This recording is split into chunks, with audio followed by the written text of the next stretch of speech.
কিছু কিছু পাপ আছে, এগুলো করলে পরে মানুষ এই পৃথিবীতে বেঁচে থাকার অধিকারটা হারায় ফেলে।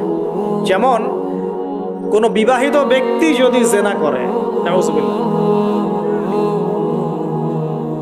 কোনো ছেলে যদি কোনো ছেলের সাথে যৌন সম্পর্ক করে, সমকামী করে, বা এটাকে যেটা গে মানে যেটা কি বলে, সমকামিতা, ঠিক আছে, এই কাজ যদি কেউ করে, এই নোংরা কাজ যদি কেউ করে, কোনো মেয়ে যদি কোনো মেয়ের সাথে এরকম কোনো কাজ করে, একই পাপ। এসব পাপ করলে পরে এই পৃথিবীতে বেঁচে থাকার অধিকারটা সে হারিয়ে ফেলে।